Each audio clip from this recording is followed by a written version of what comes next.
সভাপতি সাহেব, মসজিদটা তো উন্নত করতে হবে। হ্যাঁ, ঠিক বলেছেন। আসলে মসজিদটাকে উন্নতি করতে হবে। চলেন আমরা কিছুদিন পরে মসজিদটা উন্নতি করি। আচ্ছা রে ভাই, চলেন আমরা গন্ধটা চা খেয়ে আসি। চলুন। আসসালামু আলাইকুম ইমাম সাহেব, কেমন আছেন? ওয়ালাইকুম সালাম। সভাপতি সাহেব, আমি একটু গন্ধে যাই, একটু চা খেয়ে আসি। নামাজের সময় আছে, নামাজ পড়ে আসি।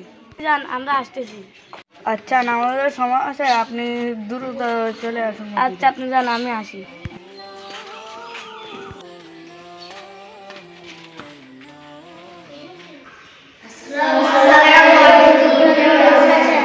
ওয়ালাইকুম সালাম রাহমাতুল্লাহ।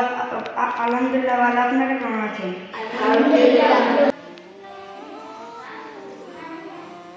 জামাতের সময় আছে, আল্লাহু আকবার, আল্লাহু আকবার, আল্লাহু আকবার। লা ইলাহা ইল্লাল্লাহ, আশহাদু আল্লা ইলাহা ইল্লাল্লাহ, আশহাদু আন্না মুহাম্মাদার রাসূলুল্লাহ, আশহাদু আন্না মুহাম্মাদার রাসূলুল্লাহ।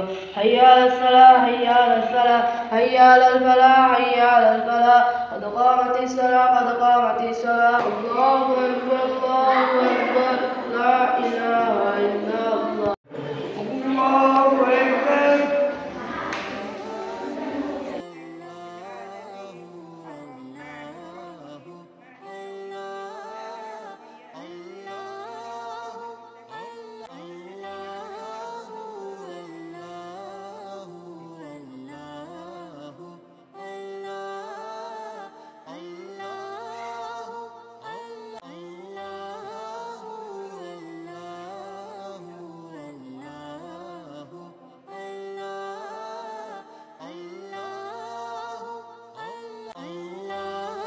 السلام عليكم ورحمة الله.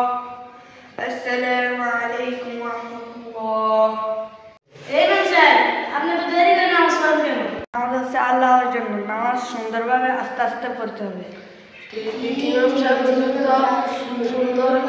ইমাম সাহেবকে আমি টাকা দিয়ে রাখি। ইমাম সাহেব, আমার কথা মতন চলতে হবে। আমি মসজিদের সভাপতি, আমি টাকা দিয়ে রাখি। আপনার এত বড় কথা বলার সাহস কে? একটু তাড়াতাড়ি ছিল, তাই আমি বলছি তাড়াতাড়ি নামাজ পড়ার জন্য। আপনি নামাজ পরে পড়তেন আরো ভালো হতো। সুন্দরভাবে নামাজ পড়তেন। এই হচ্ছে আমাদের সমাজের অবস্থা বর্তমান। আমাদের সমাজের মসজিদের কমিটিগুলো বিশেষ করে এমনই হয়। তো এই ভিডিওর মধ্যে কিছু খণ্ডচিত্র তুলে ধরা হলো, কেউ মনোকষ্ট নেবেন না। আর আমরা চেষ্টা করব আমাদের সমাজের মসজিদগুলোর কমিটি যেন অবশ্য 5 ওয়াক্ত নামাজি হয় এবং যেন তারা নামাজ পড়ানোর মতো যোগ্যতা থাকে, যেন ইমাম সাহেব কোনো জরুরি কাজে গেলেও যেন নামাজ পড়াতে পারে। আল্লাহ তাআলা যেন আমাদের সমাজকে সুন্দরভাবে প্রতিষ্ঠিত করে এবং মসজিদের কমিটিগুলো যেন হেদায়েতের পথে ফিরে আসে। আল্লাহ পাক আমাদেরকে কবুল করুক, আমিন। আসসালামু আলাইকুম ওয়া রাহমাতুল্লাহি ওয়া বারাকাতুহু।